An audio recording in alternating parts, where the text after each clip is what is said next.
Y ahora sí, nos vamos al primer tema. Vamos a empezar a desarrollar este primer tema que se llama teoría elemental de la probabilidad. Como había indicado ya en el proceso de enseñanza-aprendizaje, empezamos con los objetivos. Al finalizar el tema, el estudiante será capaz de, siempre los objetivos se plantean, en estos casos, con respecto al estudiante. Dice, comprender los elementos básicos de la teoría de la probabilidad. Un poco se refiere mayormente a los conceptos, ¿ya? A los conceptos y algunas fórmulas. Y en el segundo caso dice calcular valores de probabilidad, fíjense, ya se hallan valores, indicadores, aplicando las diferentes reglas de probabilidad. Para ello, para lograr esto, nosotros vamos a desarrollar los siguientes acápites en este tema. Una pequeña introducción. Como segundo punto tenemos experimento, espacio muestral, suceso, eso que estamos diciendo arriba, elementos básicos. Luego nos vamos a enfoques de la probabilidad. Ahí vamos a ver probabilidad clásica, probabilidad subjetiva y probabilidad vista como concepto de frecuencia relativa. Con esa base nos preguntamos y nos respondemos a qué es la probabilidad. Y con esa definición vamos a plantear la probabilidad de un suceso. Fíjense que en el segundo punto tenemos sucesos, entonces vamos a buscar y encontrar la probabilidad de un suceso. Un poco al principio teóricamente y casi inmediatamente el ejemplo correspondiente. Cada uno de los acápites se desarrolla con ejemplos, siempre va acompañado con ejemplo. O sea, no hay un acápite que no esté acompañado de un ejemplo. Luego tenemos el otro acápite de reglas de probabilidad, donde vamos a ver una regla de adición, una probabilidad condicional, que es otro punto de las reglas, y otra regla de la multiplicación, y finalmente otra regla que se llama mayormente teorema de Bayes, es el nombre técnico, diríamos. ¿Ya? Nos vamos a la introducción. Una de las herramientas fundamentales del estudio de la estadística moderna en estos tiempos y desde ya obviamente desde muchas décadas atrás es la teoría de probabilidades. O sea, no podemos prescindir, no podemos dejar de estudiar la teoría de probabilidades para estudiar estadística. Tenemos que empezar con ello. Vamos un poquito a recordar de nuevo lo siguiente, que la estadística descriptiva está relacionado con resumen de datos, descripción de datos y cálculo de indicadores o medidas. Mientras que, la estadística inferencial es una generalización hecha a partir de datos muestrales respecto del comportamiento de alguna variable que corresponde a un elemento de la población universo. Los datos obtenidos de una muestra nos dan información incompleta de todo el conjunto de elementos de la población, porque estamos estudiando una parte. Y ahí hay un riesgo. Ello implica un riesgo de hacer una inducción falsa, porque no estamos tomando en cuenta, pues, ni siquiera la mayoría, podríamos decir, porque hay diferentes tamaños de muestras. Ese riesgo hay que medir. La medida para este riesgo, que en realidad es una incertidumbre, es la probabilidad. La probabilidad nos permite medir ese riesgo. Eso entonces es un elemento, fíjense, complementario a esto que hemos definido o hemos recordado de lo que es estadística inferencial o inferencia estadística. Ya está, hemos enlazado una palabra más, porque todavía no sabemos qué significa esa palabra, no hemos definido. ¿De dónde sale la incertidumbre? Porque es aleatorio la composición de los elementos de una muestra.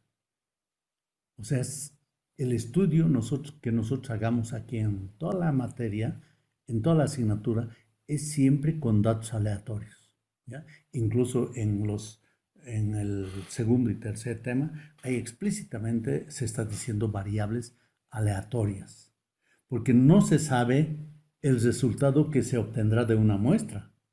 Además, no sabemos si ese resultado puede coincidir o no coincidir con el resultado real que tendría la población o universo, si es que nosotros pudiéramos estudiar toda la población universo. En general varía. En algunos casos obviamente va a ser igual. Ahora bien, en estadística el término probabilidad se interpreta y se utiliza de varias formas. Hay algunas diferencias, pero los fundamentos matemáticos no están en discusión. O sea, ahí acuerdan todas las corrientes van en ese sentido. Pero cuando aplicar cada regla, ahí hay diferencias, las mismas que vamos a ver nosotros ahora. Ahora bien, vamos a pasar a lo que es el experimento. ¿Ya? ¿Qué es un experimento? Tiene que constar de varias operaciones, tiene que constar de varias pruebas. Entonces, es un conjunto de pruebas, conjunto de operaciones, cuyos resultados no podemos predecir con certeza, en forma antelada. Entonces, si un acto se realiza, podemos realizar el acto, pero no sabemos qué va a ser el resultado. Ese proceso, esa operación que hagamos, en realidad es proceso aleatorio. Cada ejecución es prueba, conjunto de pruebas es experimento. Todas las pruebas efectuadas bajo las mismas condiciones más o menos constituyen ya un experimento. O sea, para que haya un experimento tienen que haber varias pruebas, varias operaciones. Un experimento también puede estar constituido por una sola prueba. En tal caso, se dice que el suceso es el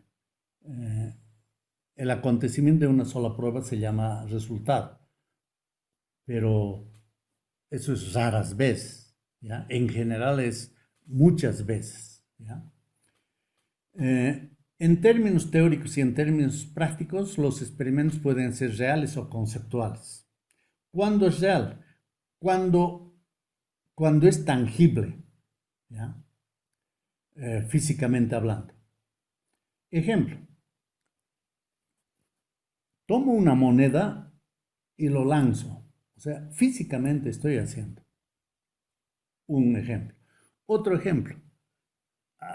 A uno de ustedes le pregunto, que es estudiante de esta asignatura, le pregunto cuánto gasta cada mes en transporte, ¿no? Estoy preguntando y el estudiante me va a contestar.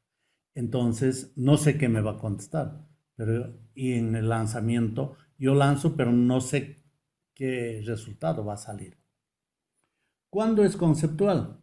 Cuando se realiza el experimento sin necesidad de tomar los objetos físicamente.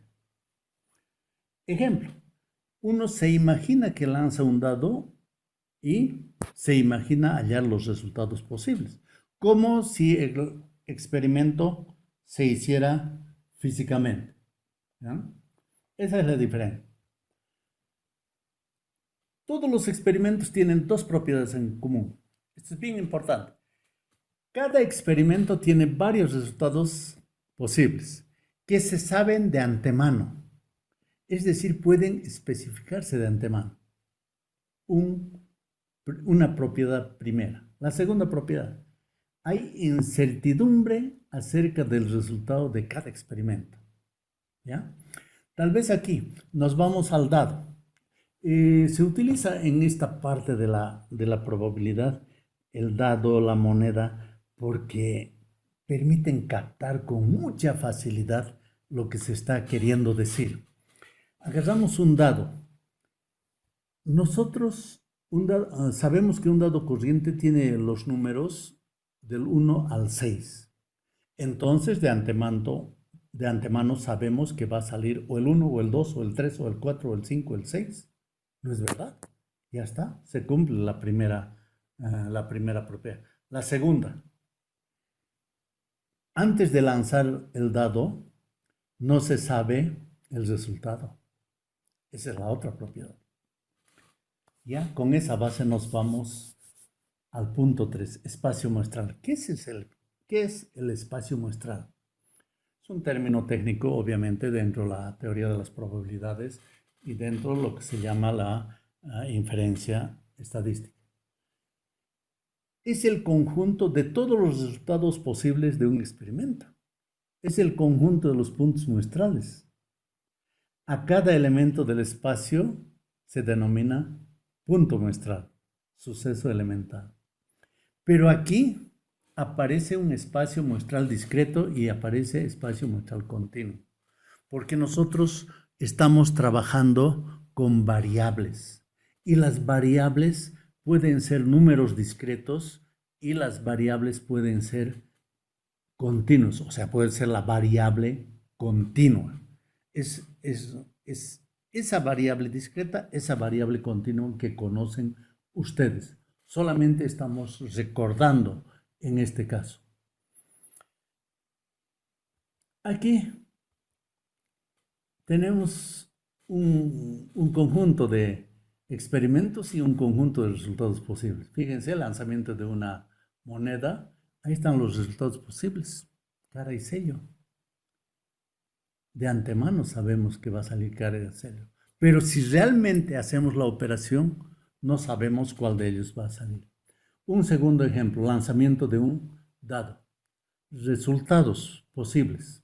Lo que hace un momento les decía, números del 1 al 6. Ese es el espacio muestral, fíjense. El conjunto de todos los resultados posibles. Aquí son dos los resultados posibles del espacio muestral. En el segundo caso, son 6 los resultados posibles. Y eso constituye el espacio muestral. Continuemos con otros ejemplos. Con estos ejemplos ustedes van a estar ya en condiciones de manejar esta parte. Selección, dice, de una factura. Ahí está una factura y puede tener error o no tener error. Son solamente dos resultados posibles. Entonces, el espacio muestral está dado por el conjunto de los dos resultados posibles. Ahora nos vamos al lanzamiento de dos monedas, pero al mismo tiempo. Al mismo tiempo. ¿Cuáles son los resultados posibles? Fíjense. Puede salir cara a cara, una posibilidad. Puede salir cara sello, otra posibilidad. Puede salir sello cara, otra posibilidad. Y la última posibilidad es sello sello. El conjunto de los 4 resultados posibles es el espacio muestral. Uno más, lanzamiento de 3 monedas. Ahí está. Ahí ya tenemos 8 resultados posibles. Fíjense. En cada uno aparecen no siempre los dos. En el primer caso no aparece ningún sello. En el último caso no aparece ninguna cara. En los 6 casos que están en el intermedio, entre los dos extremos, siempre aparece o cara o sello, o una vez o 2 veces. ¿Ya? Entonces, si esto se quiere hacer como ejemplo, así físicamente, perdón, imaginariamente, hay que hacerlo siempre en orden, empezando de que cara va a aparecer 3 veces. Después hacer que cara aparezca 2 veces, pero ahí hay que jugar con ese. Después que cara aparezca una sola vez y hay que jugar con ese. Y después al final solamente aparece sello, ¿no? Y tenemos ahí un poco más un ejemplo que tiene que ver con vuelos hacia el mundo, hacia el infinito, en este caso hacia la luna. Fíjense, esa nave puede tener éxito, puede tener fracaso. Son dos únicos resultados desde una perspectiva vista, o vista desde una perspectiva, ¿no es verdad? ¿Qué es suceso o evento? Ya tenemos el espacio muestral y aquí vamos a irnos a un subconjunto del espacio muestral, porque el espacio muestral hemos dicho que es un conjunto. Cuando digo un conjunto, es ese conjunto que ustedes han estudiado en álgebra. Es el mismo, exactamente el mismo. Entonces aquí vamos a hablar de un subconjunto. Cuando tenemos un subconjunto del espacio muestral, ese subconjunto resulta ser el suceso. Entonces, el suceso es un subconjunto del espacio muestral. Si el espacio muestral se simboliza por E, como hemos estado viendo, los sucesos se simbolizan por letras mayúsculas como A, B, C, ¿ya? Como ven el texto. Podemos tener el interés de conocer los resultados en los que el número de caras al lanzar 3 monedas es exactamente 3 caras, ¿ya? Entonces, el subconjunto es el suceso A. Y ese suceso A es cara, cara, cara. ¿Cuántas veces aparece eso? Una única vez. No hay más. Si ustedes retroceden a la diapositiva de antes, van a encontrar que eso está, ¿no? En el penúltimo. Lanzamiento de 3 monedas. Cara, cara, cara, el primer resultado. Ese es el único. Eso es lo que nos han pedido, ¿ya? Ahora sí nos vamos a esto de los enfoques de probabilidad. ¿Desde qué aristas nosotros podemos estudiar la probabilidad? Hay una primera que se llama escuela clásica. Esta escuela es una de las más aceptadas, junto con la tercera que vamos a ver aquí mismo. Sostiene que las reglas de probabilidad que vamos a ver posteriormente se aplican solamente a eventos que pueden repetirse en las mismas condiciones, pueden darse en las mismas condiciones, ¿ya? Por eso se llama también con probabilidad a priori, ¿ya? ¿Cuál es ejemplo? ¿Cuál es la probabilidad de ganar en una lotería donde intervienen 10 personas, cada uno con un boleto? 10 personas, cada uno con un boleto. 1/10 diríamos, ¿no? De los 10, una posibilidad podríamos decir en principio, ¿ya? Ahora bien, en este caso, en términos más genéricos, la probabilidad de obtener un resultado A en un experimento se define como la relación existente entre el número de casos favorables a la ocurrencia y el número de casos posibles. En términos de fórmula tendríamos eso.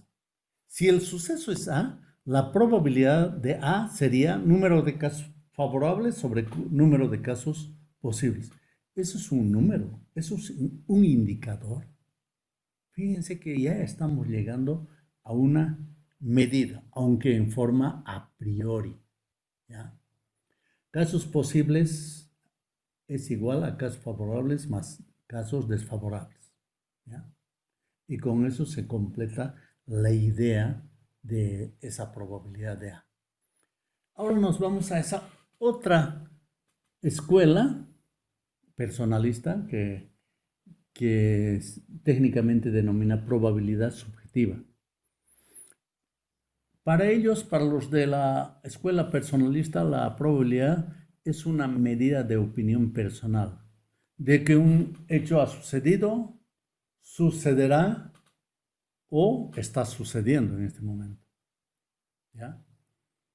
Entonces es una opinión personal, pero van a ver ustedes con un ejemplo que podría darse, ¿ya?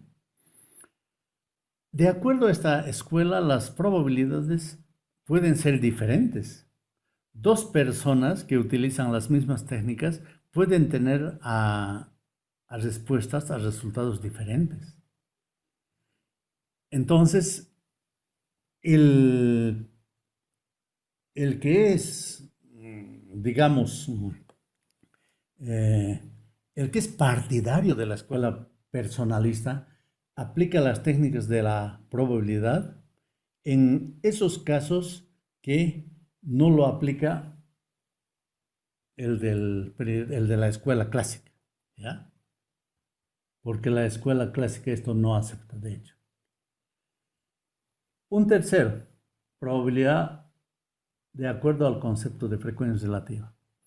Aquí se dice que a medida que el número de experimentos crece, la frecuencia relativa de un suceso A tiende a estabilizarse alrededor de un cierto número que constituye la probabilidad de un suceso.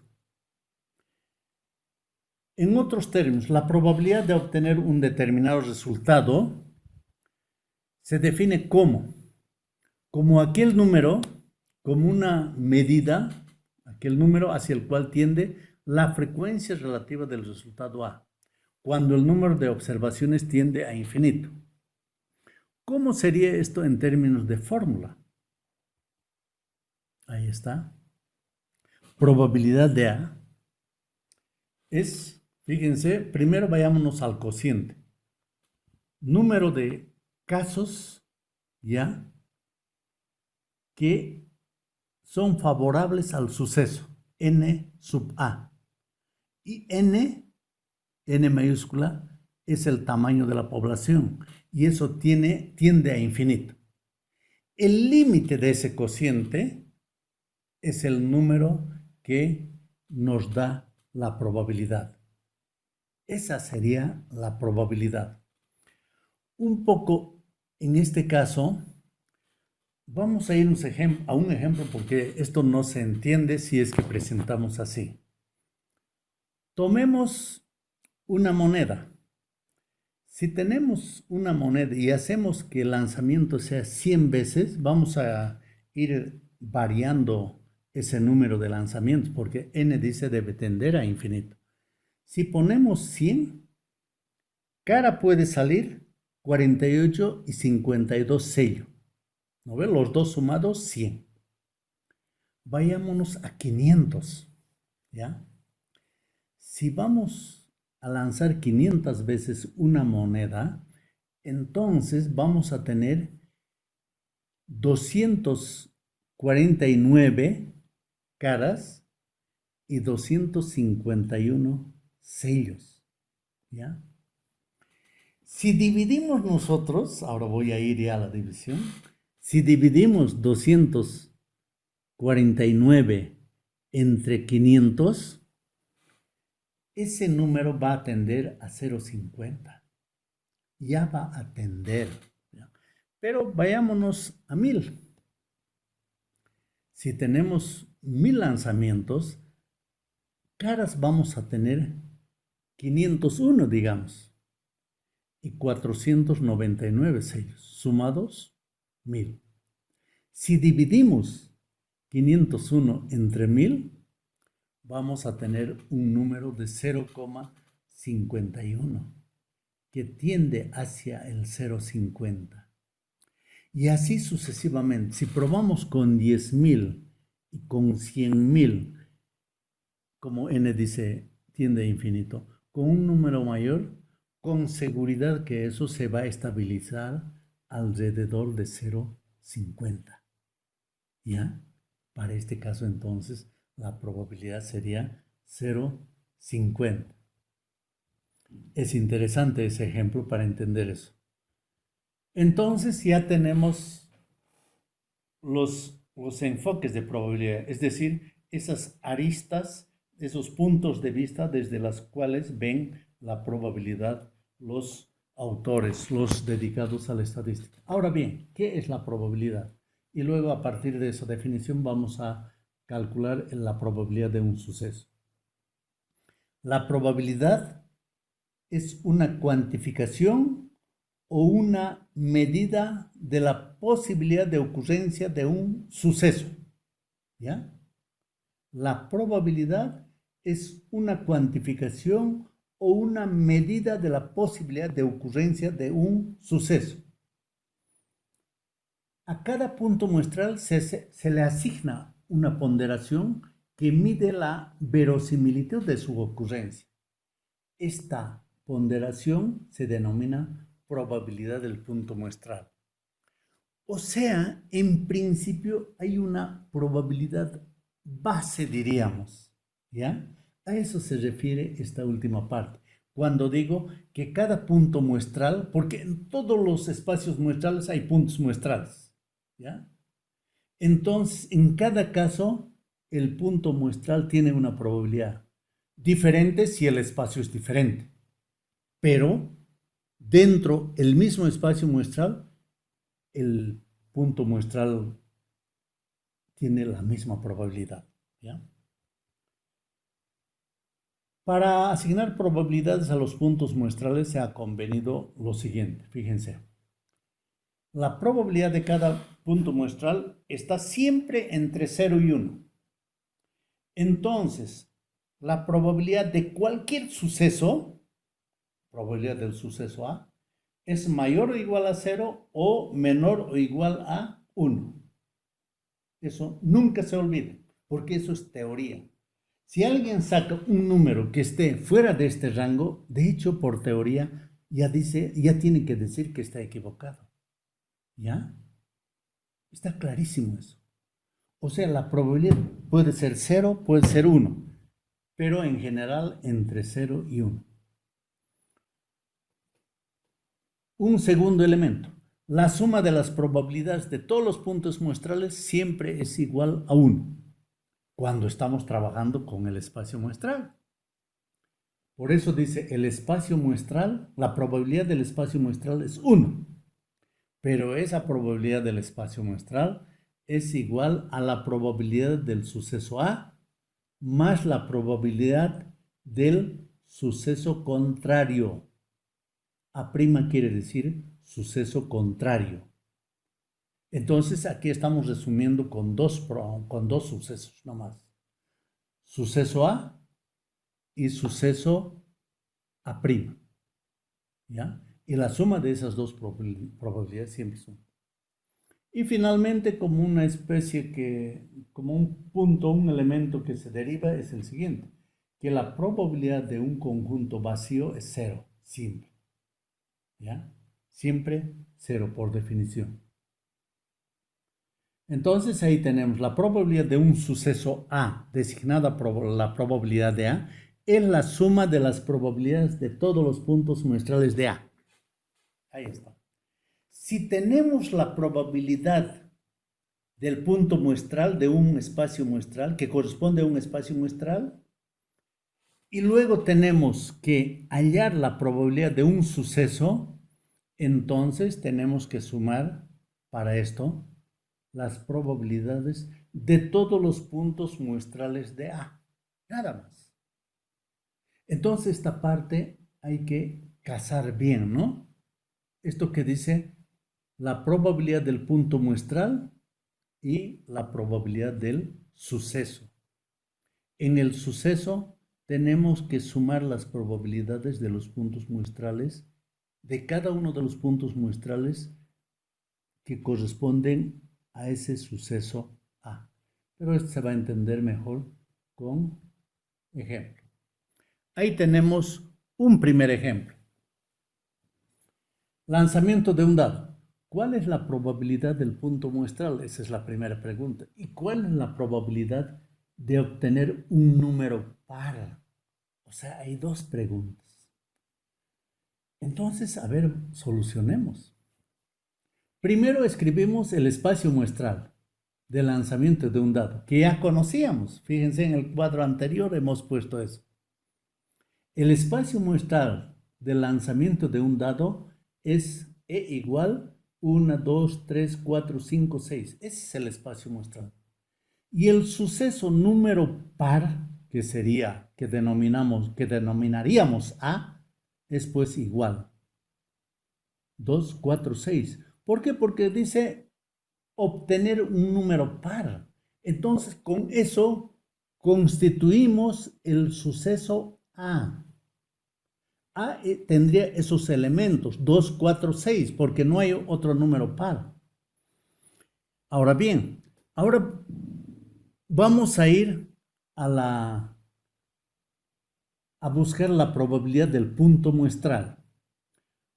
¿Cuántos resultados posibles hay? 6. Entonces la probabilidad del punto muestral es 1 sobre 6. Listo. Ya está. Y la probabilidad del suceso A es pues 3 sobre 6. ¿De dónde sale eso? La probabilidad de que salga 2 es 1 sobre 6. La probabilidad de que salga 4 es 1 sobre 6. La probabilidad de que salga 6 es 1 sobre 6. Entonces, tenemos que sumar esos 3 puntos muestrales, esas 3 probabilidades. 1 sobre 6 más 1 sobre 6 más 1 sobre 6, 3 sobre 6. Eso es igual a 0,5. Entonces, la probabilidad de que sea número par es igual a 0,5. Otro ejemplo.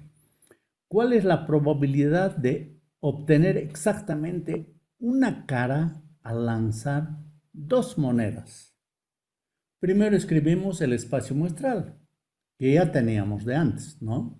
El espacio muestral es cara a cara, cara sello, sello cara, sello sello.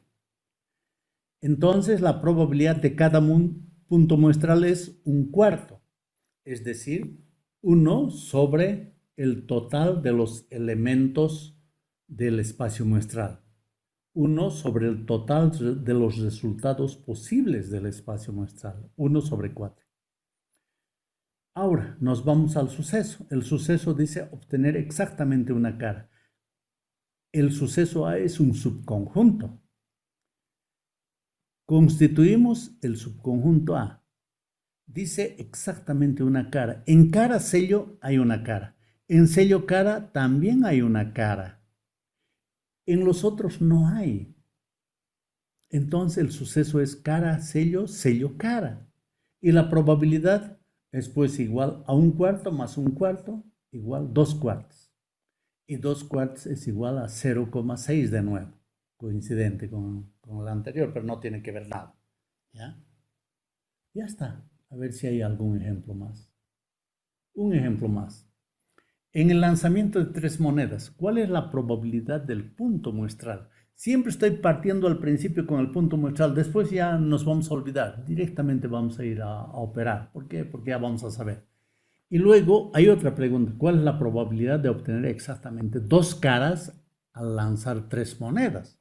A ver, ahí está el espacio muestral de los 8 resultados posibles. Entonces, la probabilidad del punto muestral es 1 sobre 8. Ya está claro eso, ¿no ve? 1 sobre 8, 1 sobre el total de resultados posibles.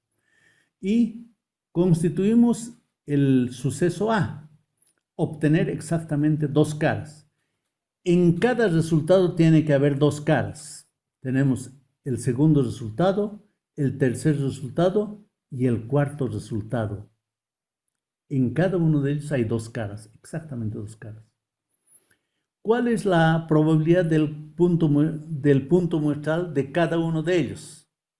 Es 1/8, otro 1/8, otro 1/8. Sumados 3/8. Si ustedes dividen 3 entre 8, es un número que está entre 0 y 1, siempre. Uno más. ¿Cuál es la probabilidad de obtener una suma de 7 al lanzar 2 dados no cargados? Fíjense, quiere decir no regulares. Podría haber dicho no cargados en todos ellos, pero hemos asumido que es así, que son dados regulares. Aquí no habíamos escrito todavía el espacio muestral. Ese es el espacio muestral, fíjense. ¿Ya? Tenemos configurado el espacio muestral empezando con 1, 1, 1, 2, 1, 3 y así sucesivamente hasta llegar a 6, 6. Fíjense, son 36 resultados posibles cuando se tienen dos dados, cuando se lanzan dos dados.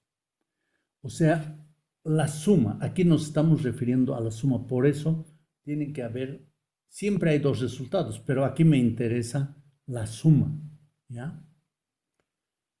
Entonces tenemos el espacio muestral. Ahora tenemos que buscar el suceso, ¿ya? El suceso A, cómo está conformado.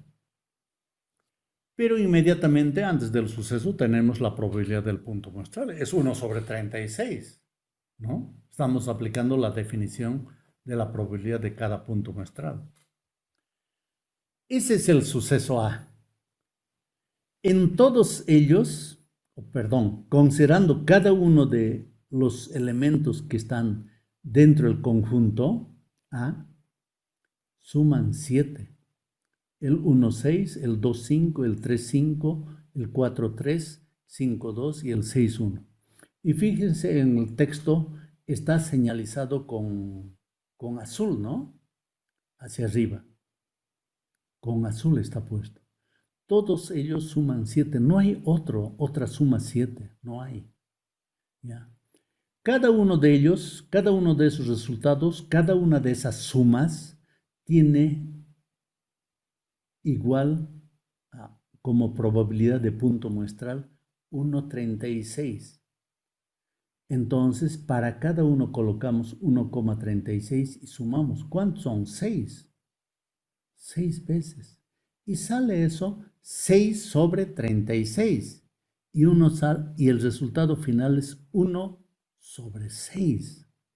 Si dividen ustedes, si lo convierten en decimales, es un número que está entre 0 y 1. Esa es la probabilidad.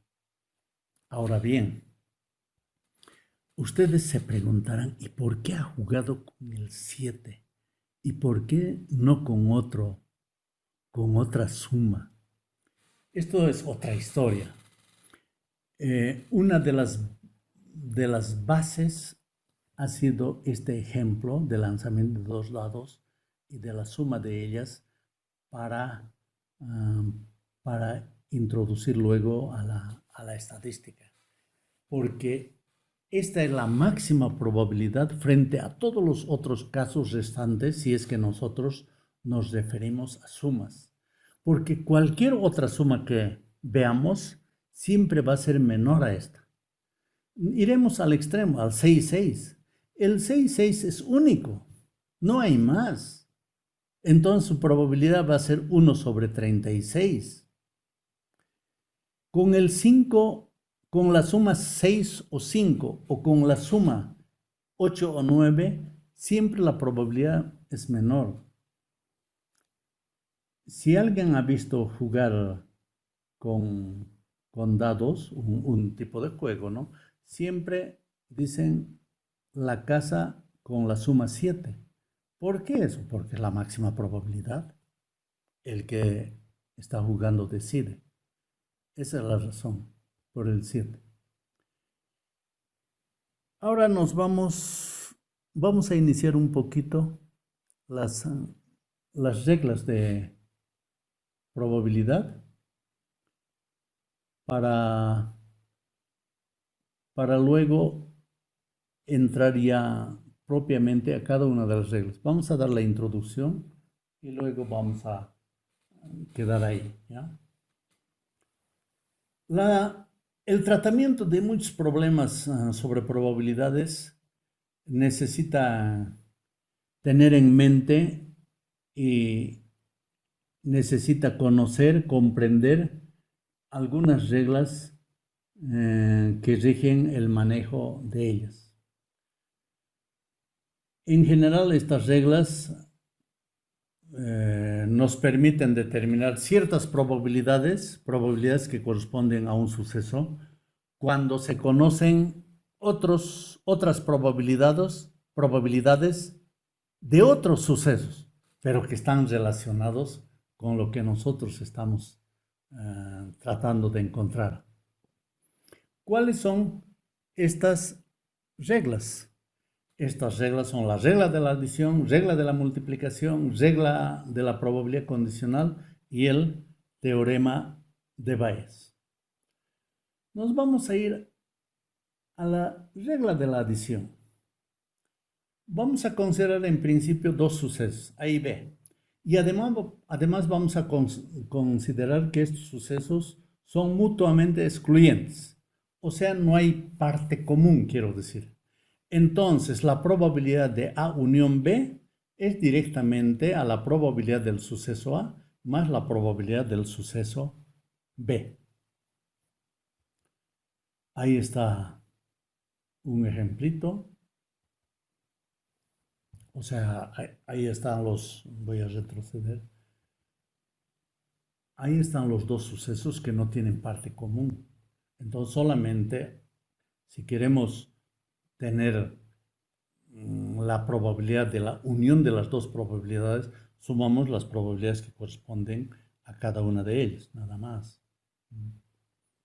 Pero vamos a ver otro caso donde los sucesos son no excluyentes. En este caso, la probabilidad de A unión B es igual a la probabilidad de A más la probabilidad de B menos la probabilidad de la intersección de A y B. ¿Por qué ello? Porque si tomamos la probabilidad de A, estamos tomando todo lo que está dentro del redondo verde. Si tomamos la probabilidad B, estamos tomando todo lo que está dentro del redondo B, pero estamos duplicando esta parte común en este momento. Entonces hay que restarle esa intersección. Por eso se resta una vez, para que quede la considerada anteriormente, ¿de acuerdo? Entonces, en este caso, tenemos esa fórmula sencilla. Pero ahora consideremos que los sucesos sean mutuamente excluyentes, por una parte, y por otra parte, que hayan tres sucesos, no solo dos. ¿Ya? Aquí tenemos suceso A, B, C. Son excluyentes. Ahí tenemos los tres sucesos que no tienen parte común, ¿no? Entonces, directamente calculamos la probabilidad del suceso A, la probabilidad del suceso B y la probabilidad del suceso C. Y sumamos los tres. Y tenemos la probabilidad de A unión A, unión B, unión C. Ya está. Pero ahora vamos a considerar los tres sucesos también, pero son sucesos no excluyentes. Fíjense, son no excluyentes. Con una figurita, esta figura nos ayuda mucho. En este caso, la probabilidad de A unión B unión C es igual, primero a la probabilidad de A más la probabilidad de B más la probabilidad de C. Pero fíjense que al sumar esas tres probabilidades, hemos duplicado una en algunas partes y hemos triplicado en otras partes. Es decir, hemos tomado dos veces en unos áreas y tres veces en la parte común a los tres. ¿Ya? Entonces, primero vamos a restar una vez a intersección B. Si restamos una vez, entonces estamos excluyendo. Luego les restamos una vez también a intersección C. Y también restamos una vez B intersección C. Pero si hacemos esas tres restas, la parte común que tenían los tres, ¿ya? Hemos restado tres veces, lo hemos anulado. entonces hay que sumárselo una vez. Por eso se lo sumamos probabilidad de A unión B, intersección B, intersección C. Repito, se lo sumamos al final la probabilidad de A intersección B, intersección C, ¿no? Entonces, con esto nos vamos a la presentación de algunos ejemplos. Se lanza un dado regular. Usted gana bolivianos 50 si el resultado es par o divisible por 3. ¿Cuál es la probabilidad de ganar? A ver, primero el espacio muestral. Ahí está, este espacio muestral ya conocemos. 1, 2, 3, 4, 5, 6. El suceso, aquí tenemos dos sucesos. Dice que el resultado sea par. Si es par, es 2, 4, 6. Y luego otro suceso es que el resultado sea divisible por 3. Ese suceso lo vamos a denominar B y estaría conformado por 3 y 6, porque solamente 3 y 6 son divisibles por 3. Ahora bien, A intersección B, fíjense, es 6. O sea, en los dos sucesos hay una parte común, que es el 6. Entonces, esa es la intersección. Entonces, aquí aplicamos la fórmula de probabilidad de A unión B es igual a probabilidad de A más la probabilidad de B menos, tenemos que restar una vez la parte común, probabilidad de A intersección B. Ahora, directamente nos vamos a la probabilidad de A. La probabilidad de A es 3 sobre 6. O sea, un sexto más un sexto más un sexto, 3 sextos, ¿no? Probabilidad de B, un sexto más un sexto, 2 sobre 6. Y probabilidad de intersección B es 1 sobre 6, porque un solo elemento es. 3 sextos más 2 sextos, 5 sextos, menos 1 sexto, 4 sextos. 4 sextos igual a 2 tercios. Ese es un número que está entre 0 y 1. Siempre hay que comprobar con la teoría, ¿ya? Siempre. Ahí está otro ejemplito, ¿ya? Para entender esa suma. Un cliente entra a un supermercado. La probabilidad de que compre pan es 0,60. De que compre leche es 0,50. Y de que compre pan y leche es 0,30.